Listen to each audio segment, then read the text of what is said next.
Hello friends, welcome to Insights I Can Initiative. In today's video, we are going to discuss about Women Reservation Bill.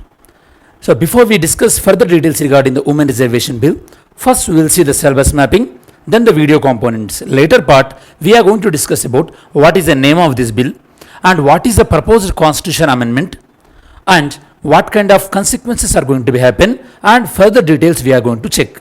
So without any further delay, first we will see how this particular topic is related to our syllabus. It is related to Gender Studies, Paper 2, Constitution and its Features, and Government Policies and Interventions. This is the syllabus mapping. Whereas the video components, in this particular video, we are going to discuss about these areas, such as why this is in news. It is in news because it is the first bill which is introduced in the Lok Sabha. And what does it mean? It means the Lok Sabha meeting in the new Parliament House. So in the new Parliament, it is going to be the first bill introduced. And what is this bill is all about? And the timeline, that means previously when these bills were introduced. Okay, in which governments? Why the bill lapsed during those times? I'll explain. Then status of women reservation in India, where actually women are getting reservation. Then why women reservation is important. And finally, the case study regarding the political parties and women representation. There are certain political parties such as Trinamool Congress, Biju Janata Dal. They are already reserving certain percentage of seats to women, and the women's strike rate is very high compared to men in whichever the seats reserved to women. So these are the aspects we are going to discuss in this video. Before we discuss this, so tell me students, this particular bill is introduced by which ministry? Okay, put your answer in the comments. Which ministry introduced this bill? Whether it is the Ministry for Social Justice or Ministry for Parliamentary Affairs or Union Home Ministry, which ministry introduced this particular bill? Now, and we have to know that the name of the bill, the government of India given a name to this particular bill that is known as Nari Shakti Vandan Adhiniyam. Here Adhiniyam means law. Nari Shakti Vandan Adhiniyam. This is the name given by the Union government. Now we will see why this is in news. Let's see why it is in news. The present government, which led by Honorable Prime Minister, they introduced the 128th Constitution Amendment Bill. You know that students, this is only the number in queue. Once it is passed, for example, if it is passed tomorrow, this 128th Constitution Bill, then it will be passed as what? Then it will be passed as 106th Constitution Amendment Act. That is what you have to remember. Okay, this clarity students must have. It is now in the queue, 128th amendment. Now it is in queue. So far, how many amendments done? 105. Now it is in queue, 128th. If it is passed before the 106, 107, 108, before those bills passed, if this 128th bill is passed, then it will be 106th Constitution Amendment Act. Okay. So it's all about when this particular bill is going to be passed. That matters a lot. Okay. Now it is introduced as 128th Constitution Amendment Bill. It is going to provide 33% of reservation to women in Lok Sabha as well as in legislative assemblies. If you remember students, in India, actually the Constitution proposed dual polity, government in 2 levels. But now we are having government in 3 levels. We are having government in 3 levels. One is the union government, the other one is the state government, the other one is the local government. Now, in local government, we are providing reservation to women, that is 33%. The article which provides reservation is Article 243D. According to Article 243D, out of the total seats,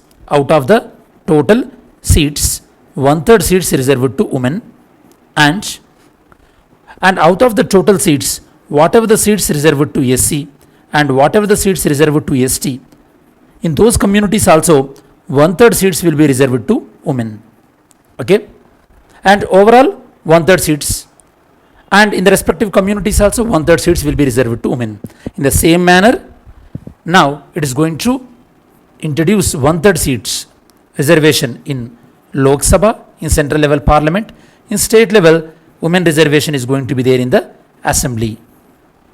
Here you have to remember, there are no reservation in Rajya Sabha and no reservation in Legislative Council. Reservations always present in the lower house, not in the upper house. That you have to remember here. Okay. So this particular bill is providing 33% reservation in Lok Sabha as well as Assembly. And how long these reservations are going to be applicable? These reservations are going to be applicable for the 15 years from the commencement of this act. Whenever this amendment is approved, from that day onwards, it is applicable only 15 years. Again, it has to be reviewed. Same thing, students. For example, if you check the Article 334, it is saying that the SC/ST reservation in Lok Sabha and Assembly, the reservation is valid only for 10 years and later again it has to be renewed. Recently we renewed that reservation through 104th Constitution Amendment Act.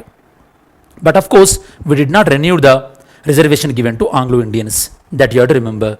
Okay, so this reservation bill we discussed already. Then background. For the first time, this women reservation, the importance of women reservation in the legislative body, for the first time this matter was raised in 1931 before the Britishers. At that time, representation was given by 3 women bodies as well as some of the prominent women leaders such as Begum Shah Nawaz and Sarojini Naidu. This was the first time where this effort started. Later, it continued in various governments. For example, in 1996, this was introduced, but it was lapsed due to the dissolution of Lok Sabha in Deve Gowda government. And at that time, even the bill was studied by the Joint Parliamentary Committee, which was headed by Geeta Mukherjee. You know, students, Joint Parliamentary Committee is ad hoc committee. Ad hoc committee means temporary parliamentary committee. Joint Parliamentary Committee includes representation from both Lok Sabha and Rajya Sabha. Once a particular study is done, then Joint Parliamentary Committee ceases to exist. And one more thing you have to remember, Parliamentary Committee suggestions are not binding in nature. They may be followed, they may not be followed. And bill lapsed due to the dissolution of Lok Sabha. Here you have to understand, students, some basics you have to know. Those basics are, now, in case if Lok Sabha is dissolved, you know that, students, Rajya Sabha is a permanent house and Rajya Sabha never subjected to dissolution. Only Lok Sabha will be dissolved. Lok Sabha dissolved for every 5 years, or Lok Sabha can be dissolved before 5 years, or it can be extended 1 year at a time during the emergency. Now, if Lok Sabha is dissolved, what about the pending bills in Lok Sabha? In certain situations, those bills will be lapse. In other conditions, the bill will not lapse. That means there are 2 conditions. In some conditions, bill will lapse. In other conditions, bill will not lapse. In which condition bill will lapse? If the bill is introduced in Lok Sabha and pending in Lok Sabha, in that condition, if Lok Sabha dissolves, the bill will lapse. The second condition, bill passed in Lok Sabha, bill introduced in Lok Sabha, bill passed in Lok Sabha and pending with Rajya Sabha. In this condition also, if Lok Sabha dissolves, the bill will lapse. Third one, bill introduced in Rajya Sabha, passed in Rajya Sabha and pending in Lok Sabha. In this condition also, if Lok Sabha dissolves, bill will lapse. These are the 3 conditions where the bill will lapse along with the dissolution of Lok Sabha.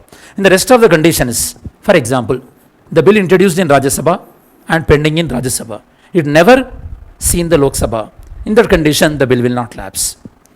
Second condition, if the bill passed by Lok Sabha and Rajya Sabha, and if it is pending with the President, then the bill will not be affected.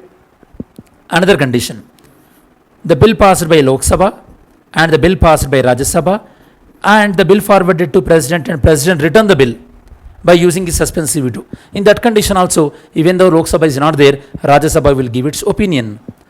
And the fourth condition, due to the deadlock between the Lok Sabha and Rajya Sabha, if the President call for the joint sitting before the Lok Sabha is dissolved, in that condition also, bill will not lapse.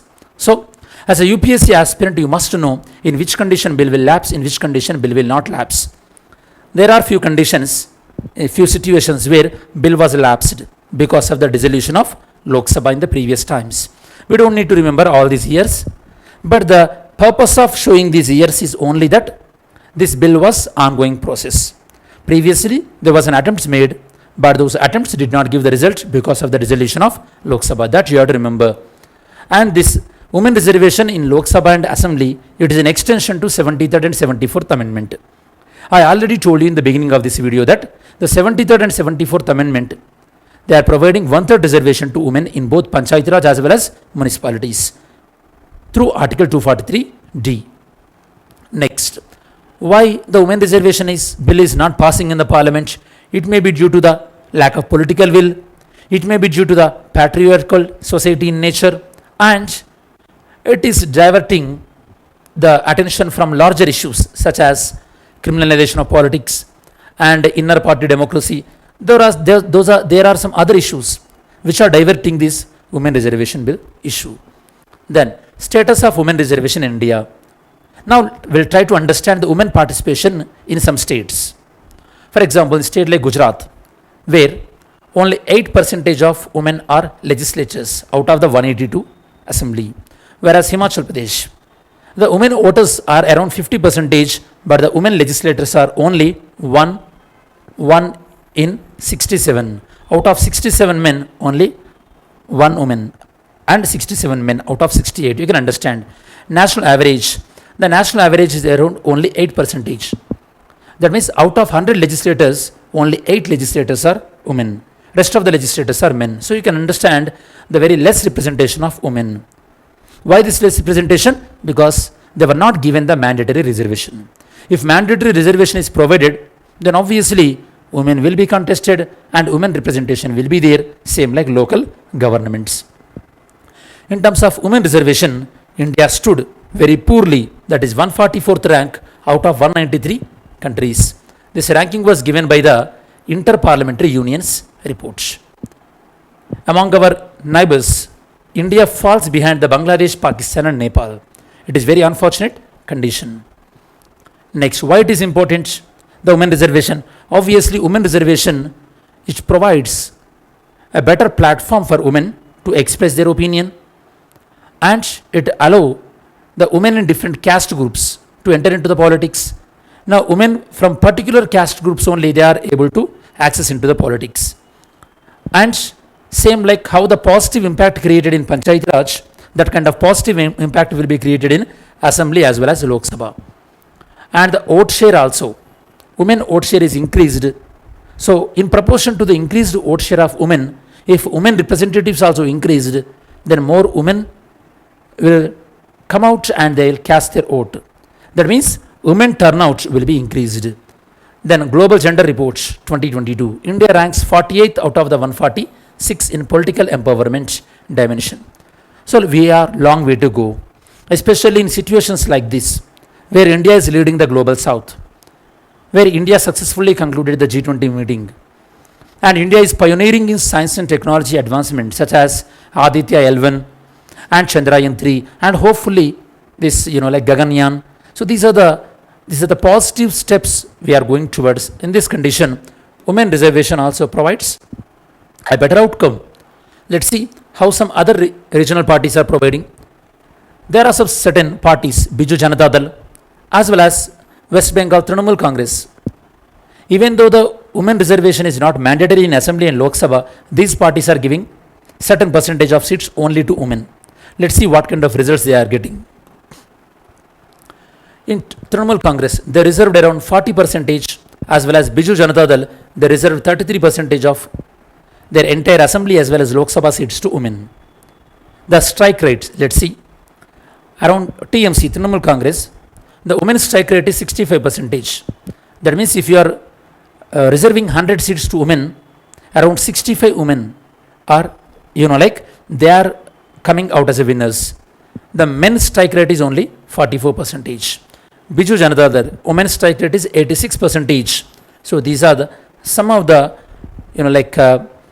lessons we can learn. Some of the experiments are there already. From that we can understand. Then yesterday's video question. Rajya Sabha has equal powers with Lok Sabha in which context? Regarding the amendment of Constitution. According to Article 368, the Constitution Amendment Bill has to be passed by both Lok Sabha and Rajya Sabha independently. There is no provision of joint sitting. That you have to understand.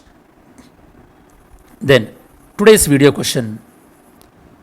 Consider the following and choose the correct code. So, read out all these 4 statements and pick the right statement. Mains question. Women Reservation Bill has introduced and lapsed number of times. Okay, in this context, discuss why this women reservation is necessary in both Lok Sabha as well as Assembly. What is the importance? Why it is necessary? This is the main question. Now, as we reach to the end of this video, let us summarize what we discussed in this video. In this video, we discussed about Nari Shakti Vandan Adhiniyam. This bill we discussed. It is the proposed 128th Constitution Amendment Bill. And if it is passed, what kind of consequences will happen? I told you. And one more thing, it takes a lot of time because the Delimitation Commission has to be appointed. Regarding the Delimitation Commission, I will explain in further video. According to Article 82, Delimitation Commission will be appointed. But anyhow, this is not going to be implemented at least till 2027. Most probably it will take by 2029. And we also discussed about in which condition bill will lapse, in which condition bill will not lapse, and attempts made by the previous government. And we also discussed about certain case studies. This is a detailed analysis regarding the Women Reservation Bill.